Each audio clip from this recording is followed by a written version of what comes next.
应该有的，这样，那应该是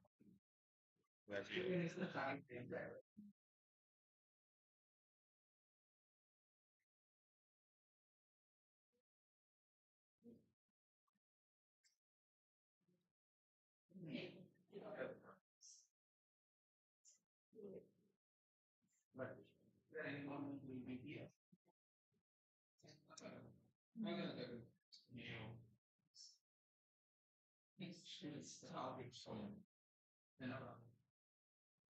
这边有得到了。嗯，然后上去哦，看看这个那有把酒楼的改下来吗没有，想说如果没有，等一下要去改。 ？OK OK 好。是你这些是撒烟呢？可以吗？你们试过了可以？是因为网络不太好，你们没有那个网络线吗？对啊，对。通常那个都没有放吗？没有嘞。哎，之前的学长会带，但是他可能没有跟我们讲，对吧？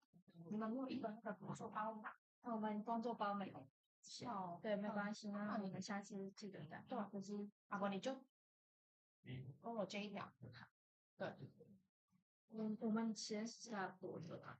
有啊，我记得好像那谁，梦佑他们都会记得有可以吗？我记得他们上次就是有一次没有办法用，他们用这个各种是会有一些不稳定。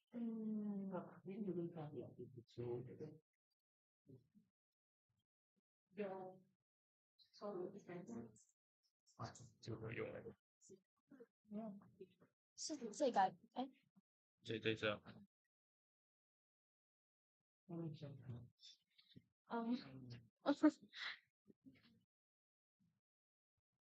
走开。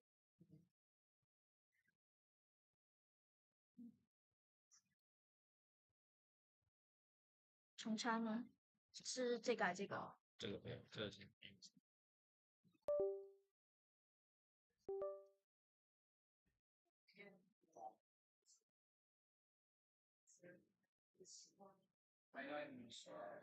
试一下，应该太久了。你这变吗？重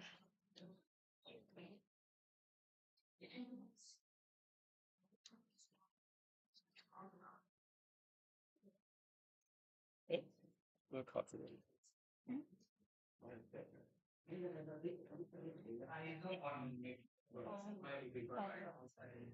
放这上去。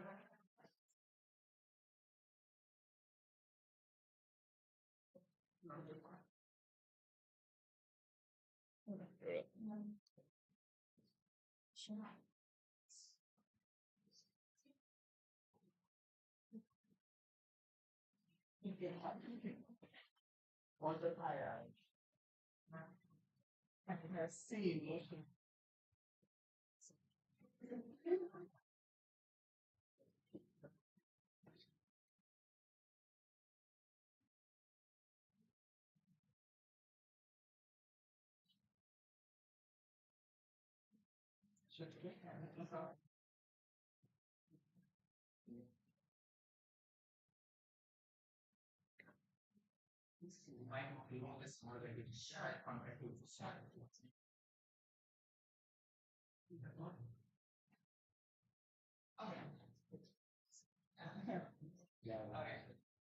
我是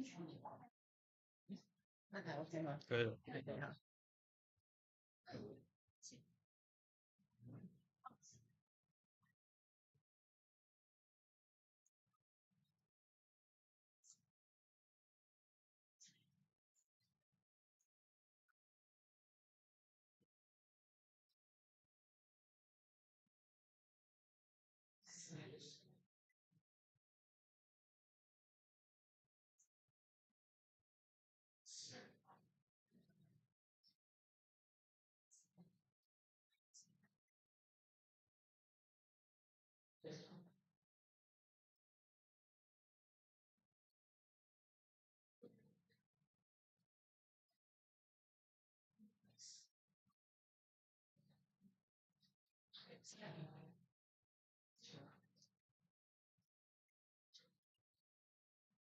调上那个什么，谁这样？看看。哦，我就是那个有特别的，那个这个对。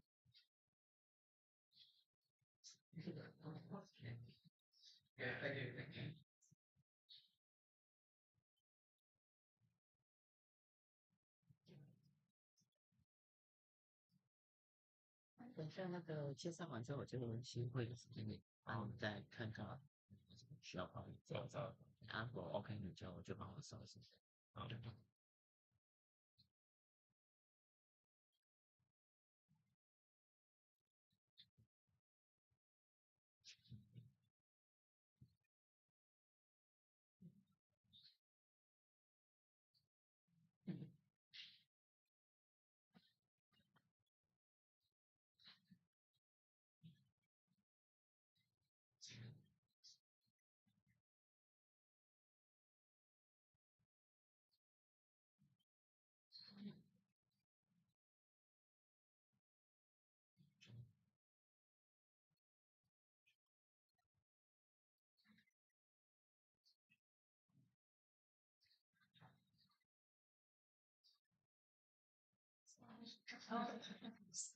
The year should be 2025. Okay.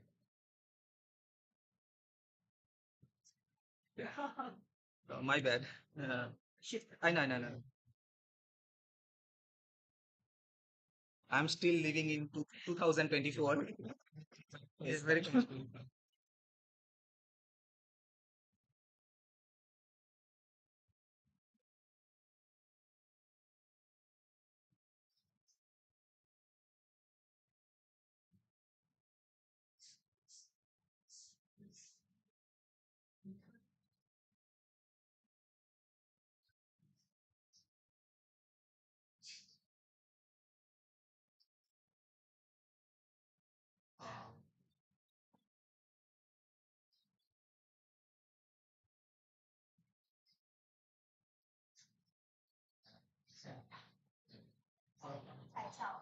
那这样对。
从头开始了。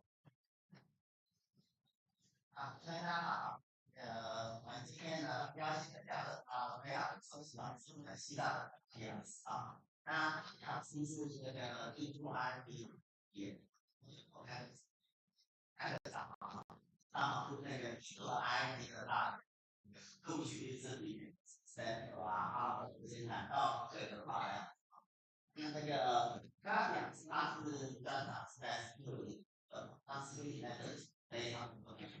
那他今天跟我们介绍你可以喜欢的这类的用在一些广泛一些公益性上面啊。那么请跟着列场来欢迎大家啊。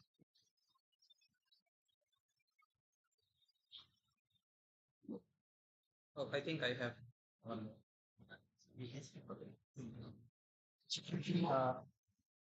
Thank you, Director Professor Wang, for inviting me and also give me a brief introduction about me. And I think it's the voice is something.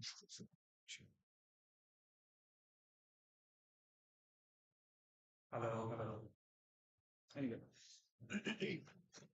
Okay, so My Chinese is not so good. I'm not sure. Sure, right? What is there any issue? You know, do you feel any issue, some kind of hurting ears or something? When I feel something. Anyway, okay. So, good afternoon, everyone, and uh, we'll be discussing today one topic that is very much useful in recent days, which is focusing on authentication solutions in cryptographic point of view. And indeed, my Chinese don't know much, so I'll be speaking in English. So hope you will bear me and go to the slides, and during the presentation, maybe if you have any kind of issues or any doubt or any questions, please feel free to ask me anytime. So that's not a problem, and I'd be happy to discuss further.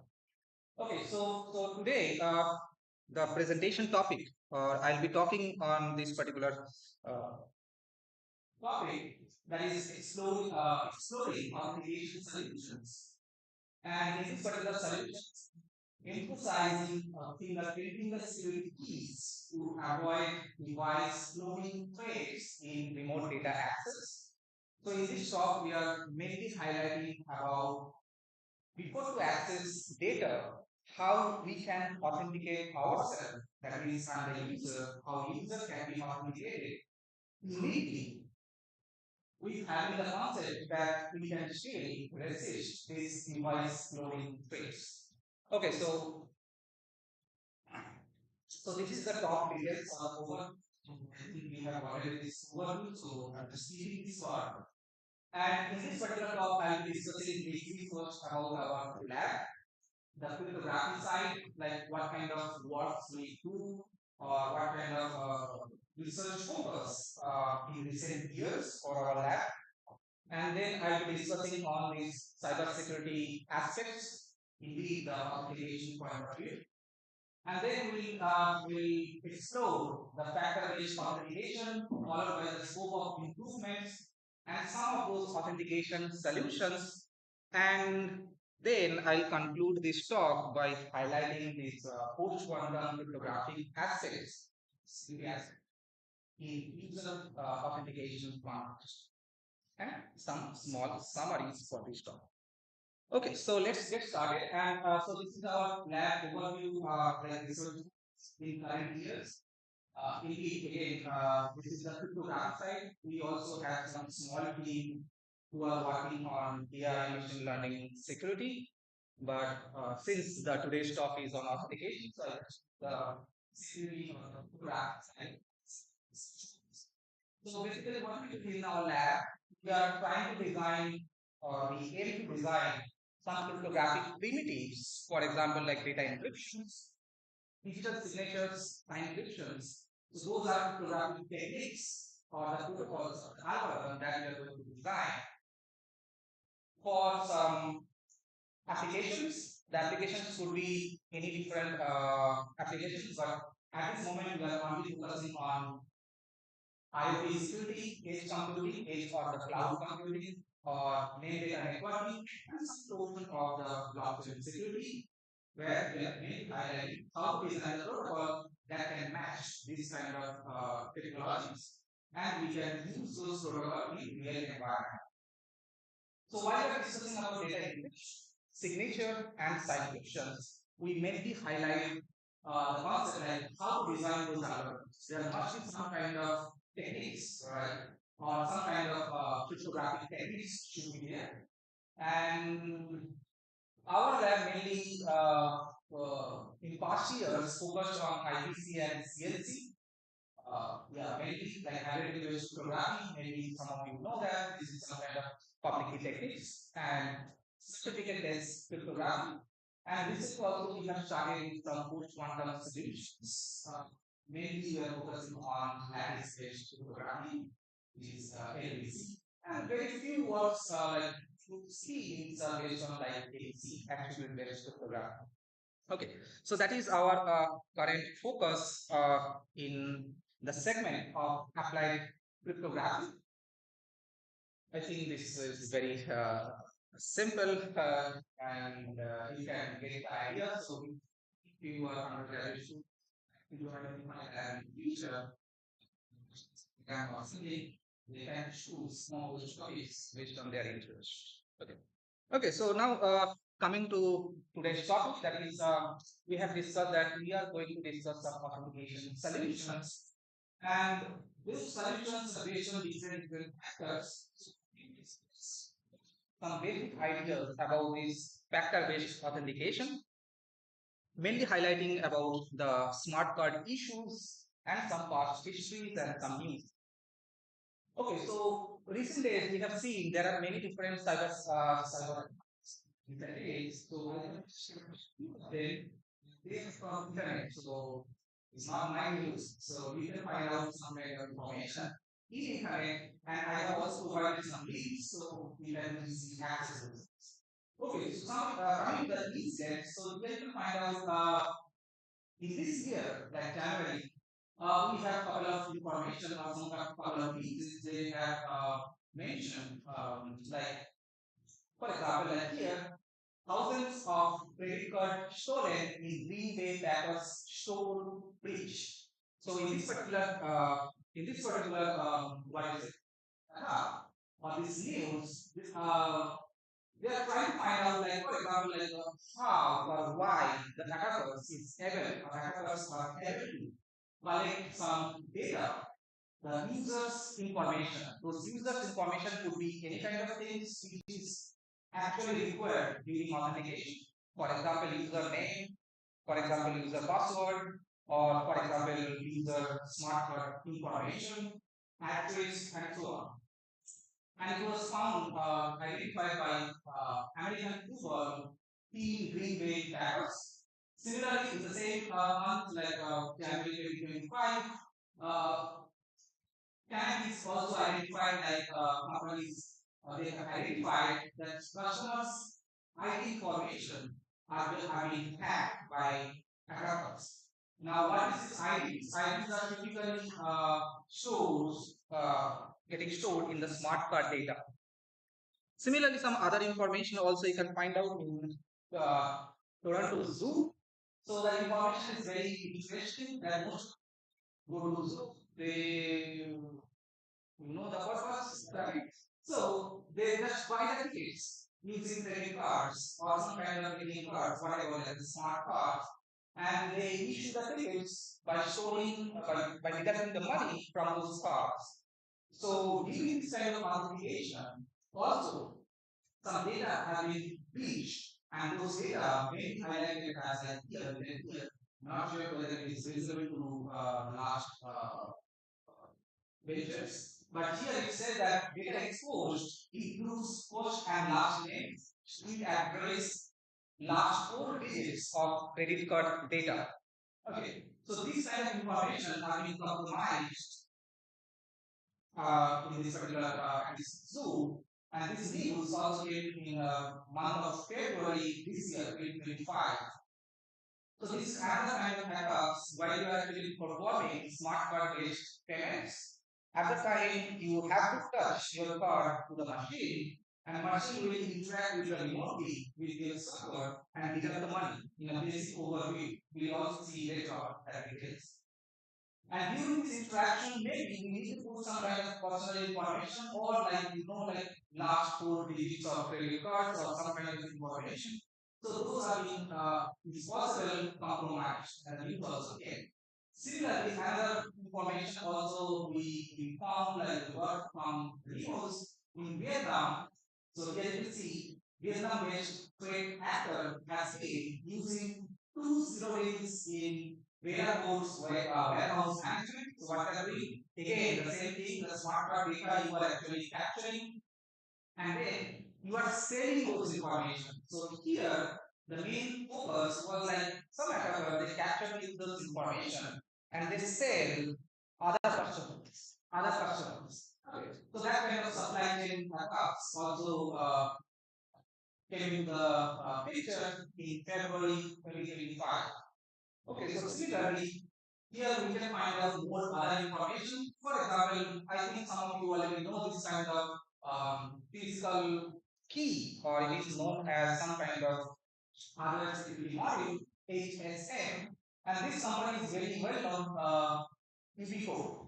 So Ubico is also very popular companies who build this kind of devices. This can be also used as a second factor or hardware um, based authentication factor that can be used as a second factor during authentication.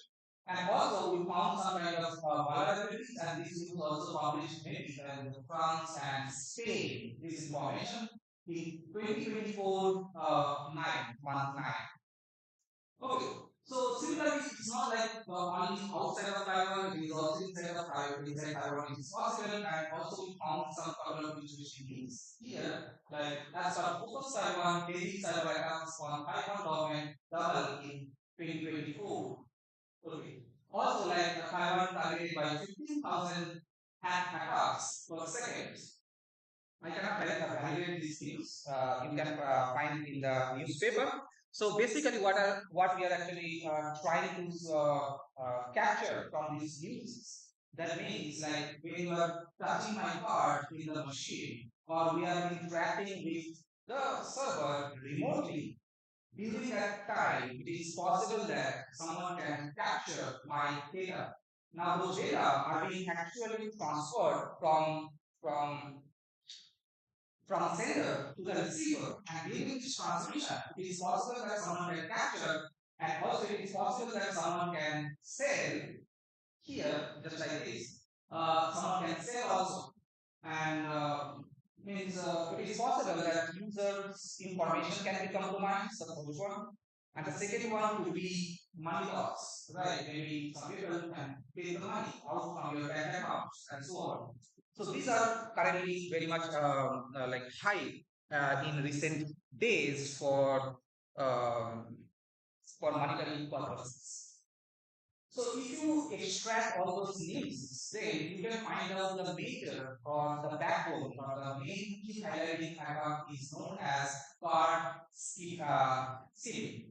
So card skimming is a fraudulent practice where skimmer is used to illegally capture a victim's card information, enabling them to create the clone cards. This is the very important part what we are actually trying to highlight. So the first things, there are two ways goes wrong. The first one is when you are interacting with remote server. Second, we could be you clone the smart card. Many Hollywood movies maybe have some kind of scene that can clone the mobile phone itself, right? Some kind of detective movies maybe you have already seen. So cloning is a very interesting attack in recent days, and that's the reason why we need to concern about our smart card based authentication. Okay, so there are two ways that you conduct research. Either you copy or get the information during the transmission, or second, you clone the smart card or you clone the device, like mobile device or some kind of reader, and get those information. So those are the two different ways you can actually compromise with the data. So this is now coming to that authentication factor that some of you already know. So this is during authentication. So is very well known, mostly used in web social medias like knowledge chat, which could be pin password, for example, Facebook, Instagram, or any kind of social media. You just use password to identify yourself whether you are a valid user or the account holder or not. Right? But is it very secure? So here you can find out this graph, the green line is talking about the security level. So what is this security level? It shows that once we are keep on adding different factors, then our security level will get high or increased. Now, what are those factors? Technically, we do have three different factors. The first one is something we know, right? That means the password. The knowledge factor, something you know, and something you carry. That could be also one other factor. For example, like the smart card or some kind of security tokens, so on. Now it is possible, right? And another factor would be your inheritance factor or biometric features. Now the biometric features would be what? For example, like your fingerprint, for example, your face recognitions, for example, your voice recognitions. So in this way, all those things are some biometric characteristics or some kind of inheritance factors. That means when you born, based on that scenario, for example, when you born, you got those features like your fingerprint, for example, your face recognitions and facial structures and all those things. Those things cannot be changed. These inherent factors cannot be changed. Similarly, the easy way you can find out okay, the password is the most easy to realize and well-known factor that can be used in authentication.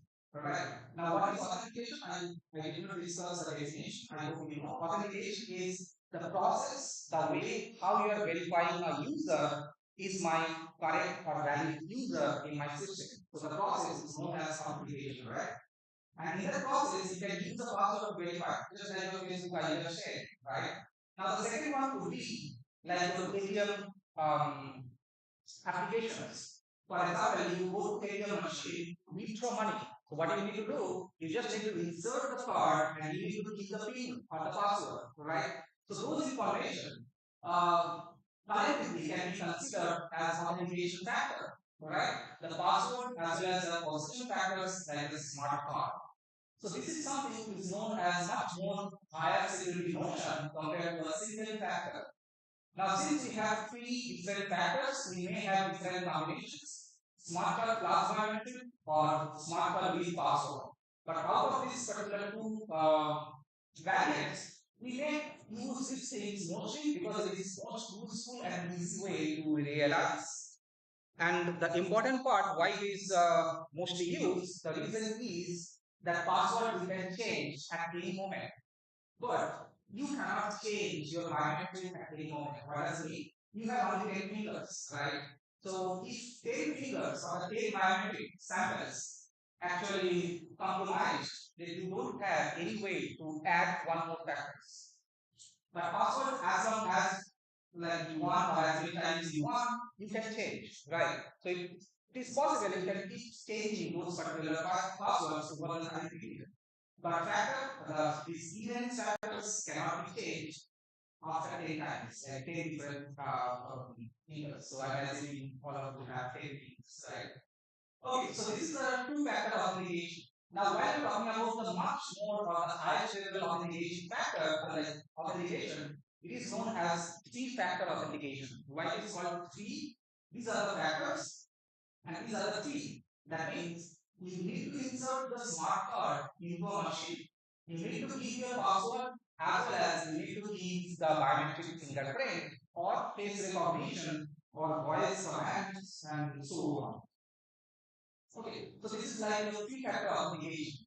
So we have already discussed the use cases of different categories. This one is mostly for the social medias, like Facebook that we have said. This is mostly for the banking systems, most secure systems, and this is highly secure systems where we use three-factor authentication. Okay, so here the three-factor authentication has a combination of this token which is a smart card which you carry, and the third one is the biometric fingerprint. And the use cases of this. Wait a moment.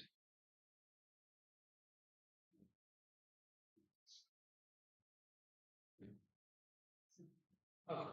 And the uses of this three-factor authentication is for highly secure systems, for military systems, for example, or you are actually accessing some medical data, which is, for example, for a whole organization, something like that. So you have to use some more higher notions like three-factor authentications. Now maybe you can just consider or you are curious about that since for banking systems or ATM machine, we are using two-factor, why can't you go for two factors? Because of these scenarios, when we are talking about the knowledge factor-based authentication, it is mainly limited or restricted in this data or profile identification. Just like your Facebook profile can be accessed or not. So that's the reason here you can use a single factor or one password factor as a factor during your authentication. However, when you're talking about here or at this level, this tool, this is mostly talking about device identification. What does it mean? I have an ATM card, I have a credit card, and I can touch in the machine or I can insert my ATM card into the machine, ATM machine, and withdraw the money, right? Provided that I know the password and I have the smart card. But the question is that is it an user identification or user authentication? Or the answer is no. So if you know one is a smart card and a password, can you say you have identified the user? No. You have identified the device or you have identified the profile, not the user. Why? Because for example, I have one credit card, I have a ATM machine, I am giving my card to my friend or to my mom or to my dad, and he or she knows the password, has the smart card, still will be able to withdraw the money, right? So anyone can withdraw the money as long as you have. So the banking systems will identify you have correct account and you are the correct holder, but you cannot identify the user uniquely as long as you have this only combination of knowledge factor and the position factor. While the three-factor authentication here, indeed, you cannot cut your finger and give it to your friend. Okay, just go and touch on the screen, right? So fingerprint or the face recognitions cannot be transferable. And that's the reason these portion or this kind of combinations actually provide device identification as well as user identification. Okay. So this is much more stronger notion or some kind of strong binding or feature in authentication systems that we use recent days for highly secure systems. Indeed, if you have one of the password based authentication, it will be very easy and fast. If you are talking about two-factor authentication, it is not that much fast compared to the password based. Similarly, for three-factor authentication, it is not even faster than this one. So the performance will be great, but the security will increase. So that's the reason we cannot keep this two-factor authentication for every different applications. It can be only used for some limited applications where we are mainly focusing on the security, not the performance, not the performance side. Okay. So these are some of those factors, different factors that you mentioned. Yeah. Yeah, security level, something like that. Now we are talking about different kind of smart cards, which very important in our days. We have three different contactless cards, cards. So most of the time we do have hybrid cards. Hybrid card means what? A card which can be used as contactless, as well as can be used as contact, right? Means you can insert into the machine. Usability. No matter what kind of cards you are using, when you touch or insert in the machine, there will be some kind of interactions between the server, right? And these are some kind of things, and skipping all those events, otherwise you will not board, right? Okay, so this is the device, for example, the card reader.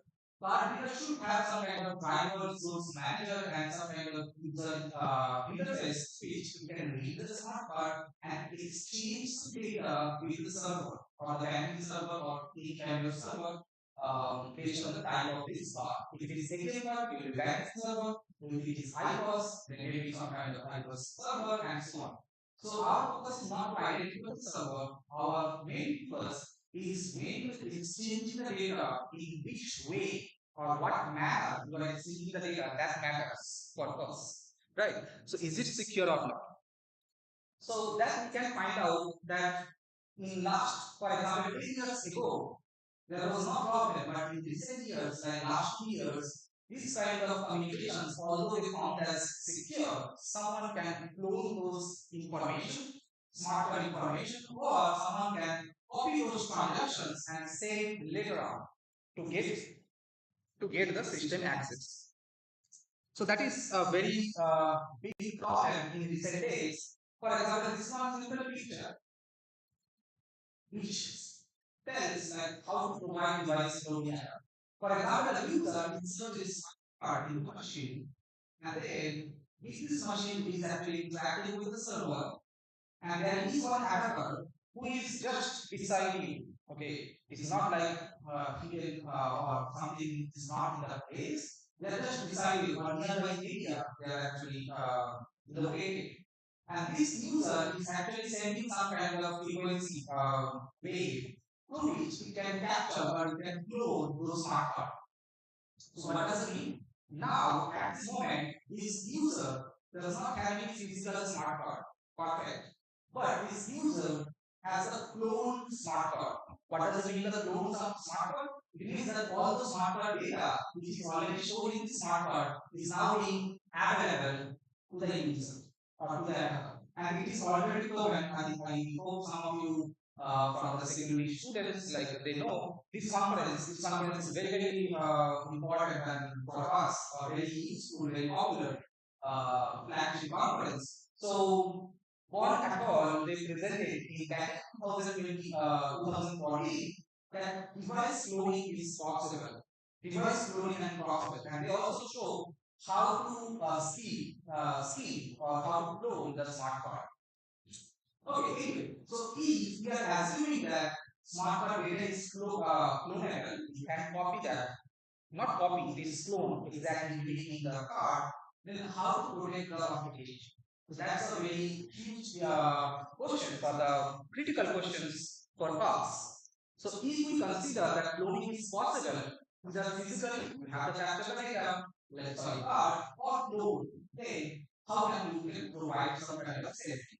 So there are many different techniques, and in this talk, I'll be only highlighting one technique because we have some kind of work, so we just share with you. So there in cryptography or in some kind of engineering, there is one concept called physically uncoverable functions, which is also sometimes denoted as POPs.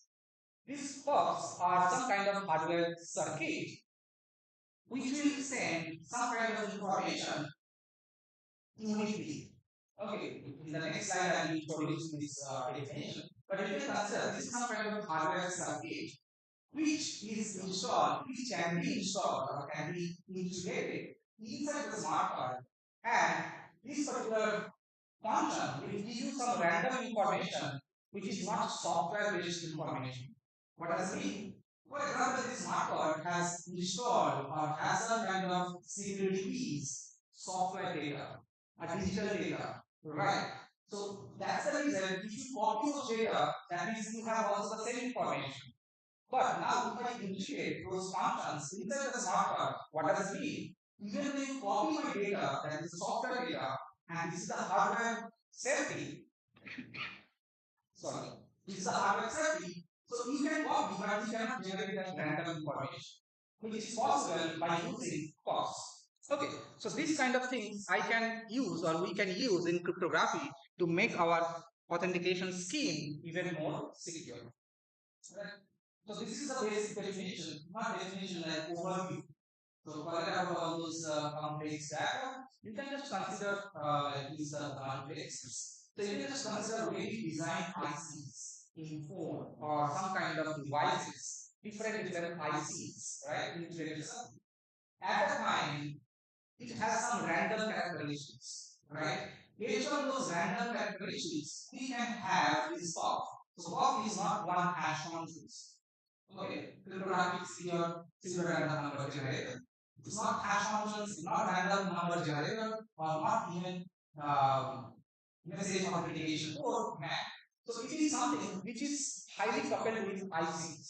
So you are designing some IC, it is random characteristics, then my POP will be random. Okay, so it doesn't matter if we have the two different smart cards, we still have two different POPs because of those ICs, different ICs, not the same. However, for PRNG or hash functions, those are some kind of software-based functions. No matter where you are actually keeping, the output or the given same input will be the same. However, here it will be different because of their physical characteristics. So, in this particular talk, we are going to see how to use this POP, not how to use the POP. Right. So, these are some kind of properties I am skipping. And we have already discussed the first case, right? Where we have shown that device cloning is possible, right? So in that particular part, we have discussed or we have designed one, we have one work, we have developed one work, which is based on some kind of work for two-factor authentication. Two-factor authentication. And I'm not going to discuss this paper because this paper has some kind of security deficiency. So I will discuss another paper. So here, this paper, although it's good, is also one of our works, and it has some kind of device cloning resistant multi-factor authentication. However, we still have some kind of lack of forward and backward space. Okay. So anyways, this is what case one which we have researched in the picture. This picture. If someone clone my smart card, how I can protect? I can design one authentication scheme. Even though I have a copy or clone my smart card, they cannot be able to authenticate the systems. Okay. So this is the first case one, and ability of cloning errors. Right? So how we can protect or how we can access we that we have just discussed in the paper. Okay, so like we have the QR code you can scan and we can explore more details about the work. Now here we are going to discuss about the second part of transferability. That we have just discussed what if, for example, if she is my friend and I am giving the smart card and my PIN or the password to her. So is it possible for her to access my systems? Answer is yes, right? No matter it can she can withdraw money or in some kind of highly secure systems. Also, she can get into that particular systems or access the systems. What does it mean? Even though I can resist, for example, the first paper that we have discussed here, even though I can protect the device cloning, but can that solution applicable for non-transferability properties? Answer is no, because the scheme is only designed based on the password and the smart card and the path. Okay, so for this particular scenario. However, there could be another kind of scenarios for authentications. What does it mean? Here, if I give all those things, here you can see I'm sharing with that information with my friend. So the server identifies that user A, not A's friend, something like that. So here I am actually transferring my authentication, right? Not authentication, authorization or the credentials. So how I can design some systems which can protect or which can address case 1 as well as case 2. Means you cannot transfer your capabilities. You have to present in the system to access the systems. Right? So based on this, we have identified some of those features and the work I will discuss shortly that is motivated based on this scenario. The first one is ensure unclonability. That means the scheme you have to design which can protect against device cloning attacks. And the second one is can be designed for non-transferability properties. You cannot transfer it, you have to present in the systems. If I come to our university, I have to come only. I cannot send someone else as my proxy. Okay. So that is the motivation. So we can introduce some kind of another factor. So here I will be discussing one multi-factor authentication which is mainly motivated by using or utilizing multiple different factors like three distinct factors, not the same factors. So how we can provide the unclonable features that things we can ensure by adding this POP, no issue. And to address the second picture, what we can do that is that ensure the parties' physical involvement. Physical involvement is non-transferability. Physical involvement, so for that we have designed one, which is the second. And also the last paper that we have shown that cryptographic key safety. Does it ensure forward secrecy or backward secrecy? Answer is no. So we get motivated from our previous work and we have added another feature like how we can provide more safety on my keys. And the last one is the user's privacy. So during the authentication, whether mutual authentication or digital signature-based authentication are like here, but here we are using mutual authentication. So during authentication, can I ensure user privacy?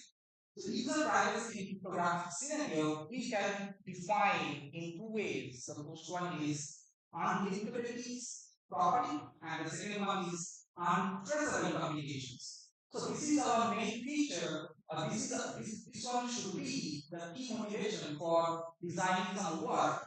When you are designing for some kind of three-factor authentication, it is a combination of password, smart card, and biometrics. First, robust multi-factor authentication, which is required for physical involvement. The third one is the perfect forward secrecy as well as the backward secrecy and the user's privacy in terms of anonymous and untraceable communications. That is wrong. Anonymous and unlinkable communications. Untraceable is anonymous synonym. Okay. So anonymous and unlinkable communications.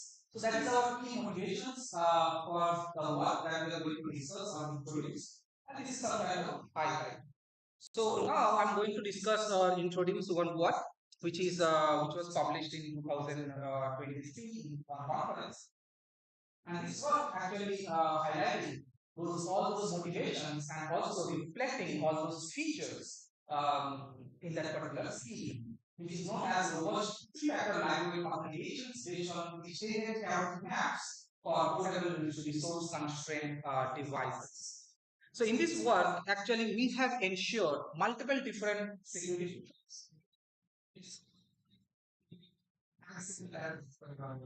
We can follow this presentation.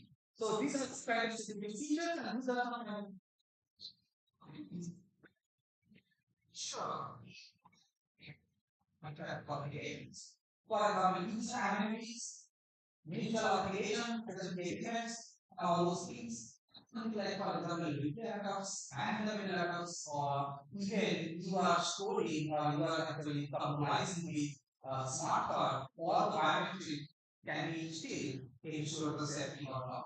So these are some kind of features, and our work actually considers. So these are some kind of notation for it. So these are some kind of resolutions. 6 different phases. Since you know that you are actually, for example, the game based authentication part, like that kind of authentication, you should have kind of set up registration authentication and some kind of password updates and so on. But in this three-factor authentication, you have some kind of additional features or some kind of functionalities. And we do have several phases like setup, registration, authentication, and key agreement, factor update, revocations, and dynamic device additions. So these are some kind of several phases. So I briefly introduced how this scheme works without digging much details in this particular scheme. So here this is the first phase, and this is a system segment. Here, server generates some kind of security tokens like generic cavity maps. It sets some kind of security descriptions, and the most important part is that it is considering one list, and also it adopts some honey list to safeguard this particular particular list. And this particular list requirement is to attract the attacker play with the fake table, not the actual table. That's the importance of the honey list in this particular experience. And this is the overview of this registration and authentication phase. So briefly again discuss it. So what will happen? This is the registration phase and this is the authentication. This is the registered business, right? So these are and then that's the environment. So this generates biometric data, finding some kind of this is actually for the extractor. In the fuzzy extractor, actually we are generating some kind of consideration of the data, sigma out on this data, which we actually take the input for the hash functions and finally generate same thing with information. So here I observe that I am sharing server some data. What would be the data?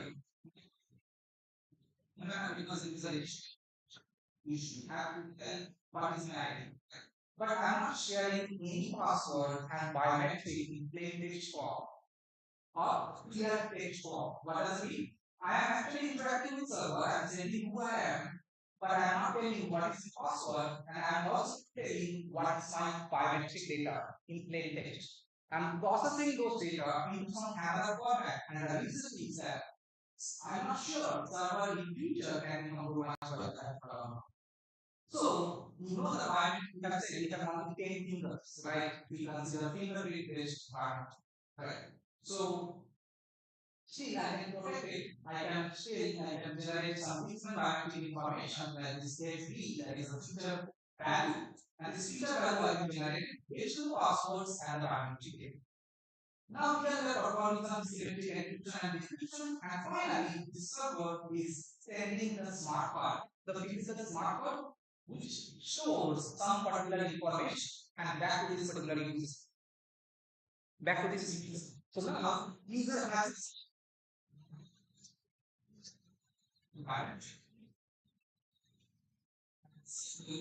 has the encryption keys from. And here encryption performing again is much more lighter than bilinear pairing and can provide a similar level of security. So to make it more likely, we use scaling map over bilinear pairing, and then we design some protocol in such a way that user can interact with the server using password biometric and POP data. POP is this one that is just discussed inside the smart card, and it is interacting, and finally it is authenticated. So that's the basic idea how we are actually designing this protocol. So the first one, during the registration, we are not sharing the passwords as well as the biometric. Still, we are giving some fingerprint. Fingerprint, not the biometric fingerprint. Fingerprint is the trace of my information as a feature value. And finally, I am getting the smart card. And here we are just performing some cavity-based data exchange. And finally, the user can be authenticated by the server, and in this scheme we have added another feature called perfect forward secrecy as well as the backward secrecy, which was not present in another word that we just briefly discussed. Right. So this is the overview of the scheme, and coming to the performance. So yeah, so performance you can have some kind of, you can design or implement this protocol by using ASMA or AES schemes with some kind of hash functions, SH2 or like 256, or even you can go up like 512. And these are some kind of feature that we are actually highlighting in this particular result analysis. So these are some kind of properties that we have considered, and we have marked here all those properties and compare our scheme with some other schemes, and we found that most of the cases all those words cannot satisfy those properties or cannot ensure those properties. However, our scheme can ensure those properties by highlighting. So computation is mostly theoretical. However, if you take a look clearly or closely, you can find out it is not that much high or higher compared to other scheme. And if you see the communication cost is also not very high. So here our main motivation was to design some scheme which can ensure higher security with having adequate communication and computation cost.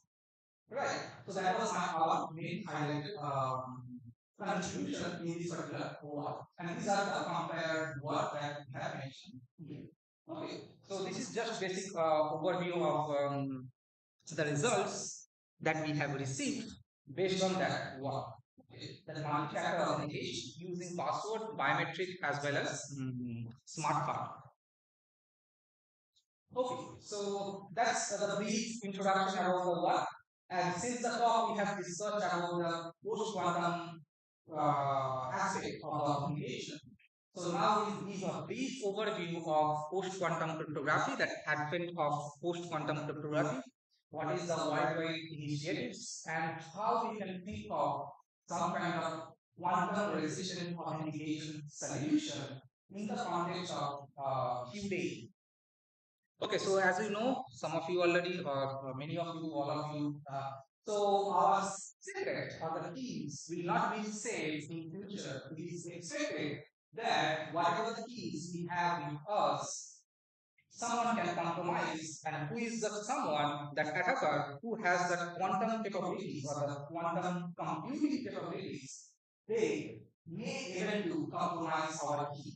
Now, maybe you can think why it is so, like how you can compromise. And the answer is that, for example, if you see this protocol, all the protocols, whatever we have defined, whatever we have designed, or other researchers they have designed, those keys, when you are generating some keys, for example, you consider some keys, some of those keys are generated based on traditional public key cryptography. Traditional public key cryptography. And we assume that if you don't have the quantum computer, then it is possible that, means it is impossible for attacker to compromise those keys. However, if the quantum computer comes into the picture, it is possible that those keys which are generated using traditional cryptography or public key crypto systems, they can be compromised. So our secret could be compromised as well. When someone can predict my keys. So most of the time we can find out this traditional PKC that we have just made here or written here as an integer factorizations, DLP or ECLP. So these are the three mother of any problems in cryptography. Okay. Like key factors, like integer factor, integer factorizations, discrete logarithm problems, as well as ECLP. And based on these problems, you can design other hard problems. For example, like CPH, computational behavior problem, and all those problems. Those are mainly derived from these three factors or three problems. And we have also designed the keys, whatever the what we have defined, those are also depends on these problems. However, if you think quantum computer will come into the picture in real life or in next 10 years, for example, or 5 to 10 years, then those problems will be not hard anymore and someone can tell the keys. So that is our major concern, is that how we can start from today building some skills which is quantum secure. Okay, so that is our main focus, of the cryptographic solution providers. Okay. However, the symmetric key which will be like this safe, we can just introduce or increase the size and see the symmetric encryption could be safe. However, the PKC at risk of quantum threat for recent days. We are just worried about that. And this is a picture where you can see it is taken from some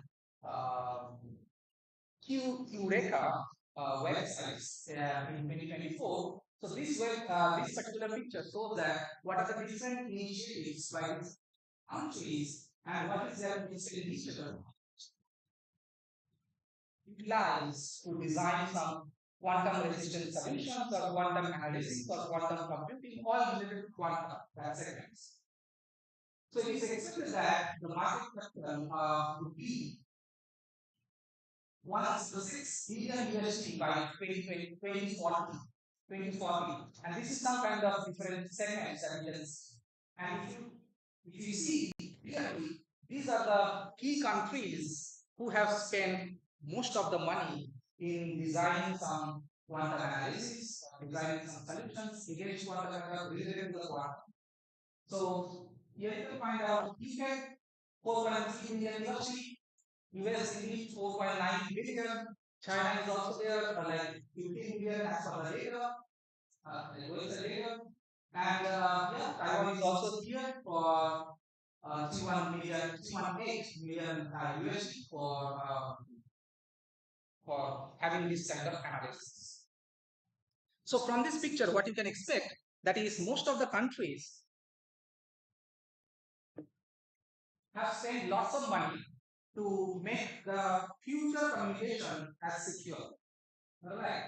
So that means it is a threat for recent days. We are not sure whether we can able to successfully design quantum computer which can break our systems or not. But everyone is worried about this. Right. So does it mean that cryptography is dead?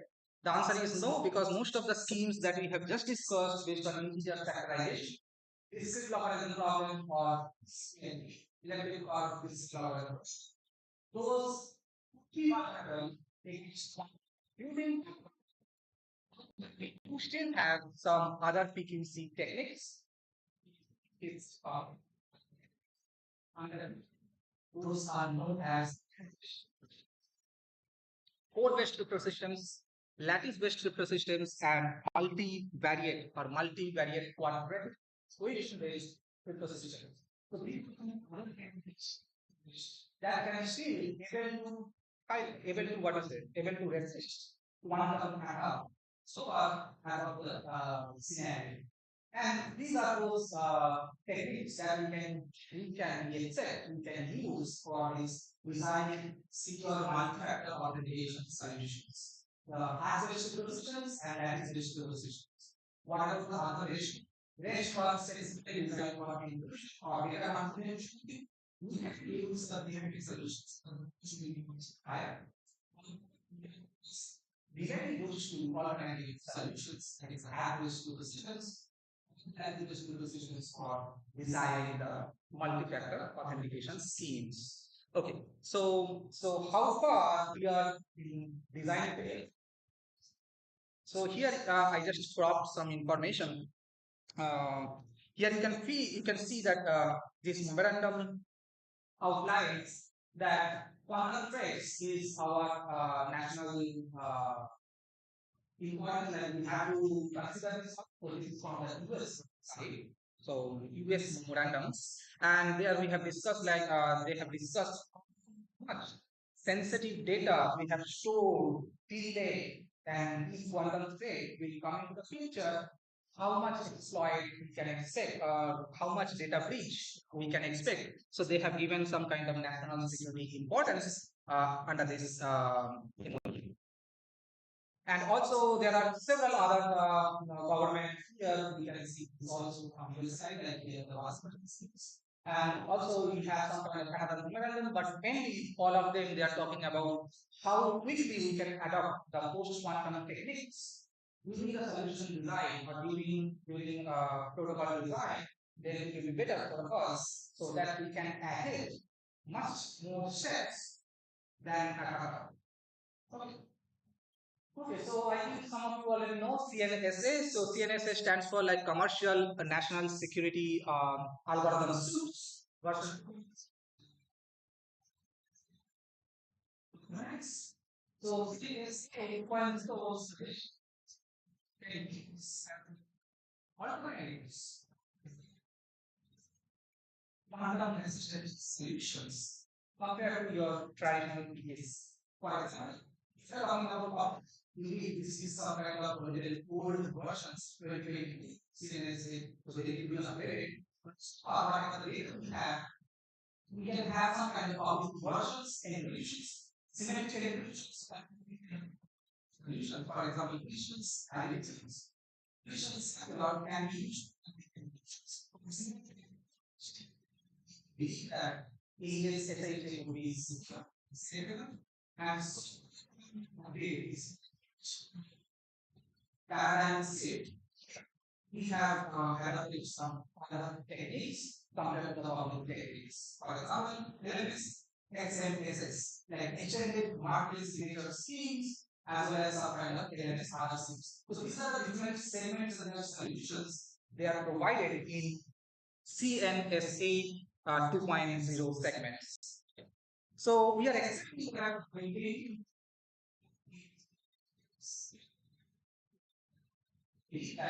by 2035, it is possible that quantum network may come into reach, so that the security can be compromised. So we need to increase safety by designing the schemes. And so we are just coming to the end of these discussions. So I just NIST standards. So in this case, NIST has introduced couple of FIS standard, FIS 3, 204, 205, 206, and future 207. So 203 is known as MLKA, that is the modular lattice KA in the solution provided by NIST. Also, NIST suggested another technique. So these are all the techniques, quantum resistant techniques that we can use to design our solutions.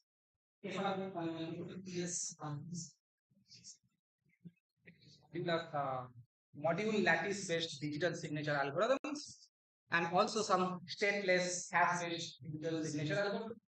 And so this NIST. And also, we have seen another particular standard by NIST, US NIST, that is Falcon, which comes under FIPS 206 as a digital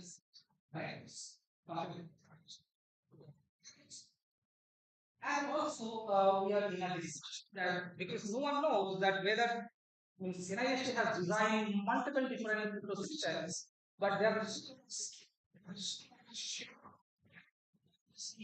yes. So no one has proven that these are these, but they are also with some kind of backup algorithms which will come in future by 2027. These are MLKA, these standards alternative solutions. Means if at any moment it is broken, standards for future.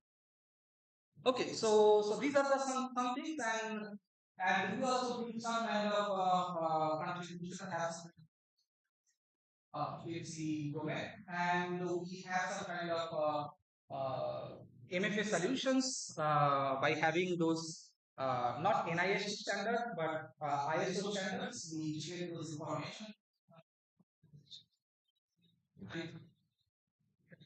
Agencies, which is one concept. It is still in the very initial stage, like we don't have much results. And also we have introduced some other scheme which is based on some user authentication, not multi-factor authentication, some user authentication in satellite communications, like mainly the satellite roaming or handover situations. Okay, so I will not take much time. No, you feel bored. So that's overview of today's talk. So coming to the end of today's talk, so I would like to have the summary. So in this part or in this talk, we have discussed some multi-factor authentication and how important device loading attack to be considered. Why that is very much important. So we have to prepare for our scheme or those kind of attacks. So we have discussed one scheme briefly that is known as three-factor authentication and key agreement protocol. And also we have these are some kind of ongoing work to be that in our lab, provided that some students are having some good results. So quantum safe multi-factor authentication solutions for life mainly highlighting about talking about wearable devices and some multi-server settings, some context-aware multi-factor authentications. So those could be some future interesting problems that we can discuss in quantum context. And that is very important for physics. Not physics, like quantum physics. Everyone is expecting that quantum computer all the existing solutions. So yeah, so PQC itself has a new form. So at the beginning of or end of the beginning. So I hope you got the point what I'm trying to say. Whatever we are discussing, whatever we are using right now, stage is the beginning of end something, or like it is the end of beginning. We still need to figure it out under this PQC. However, most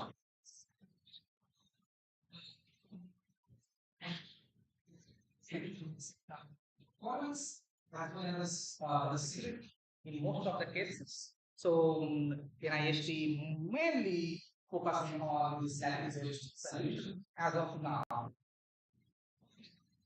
Pretty much the end of this today's talk. So thank you very much for your visits. Hope you'll be interested working on this domain you have in future. That's it. Thank you. Yeah, so indeed, if you have any questions, you can ask. Or if you have any kind of comments, anything, any observations, feel free to ask me. So anything? No. If not, then that's it. Thank you.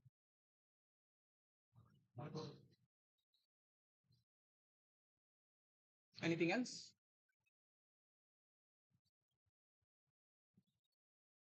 Okay, then I close it and take the pen drive.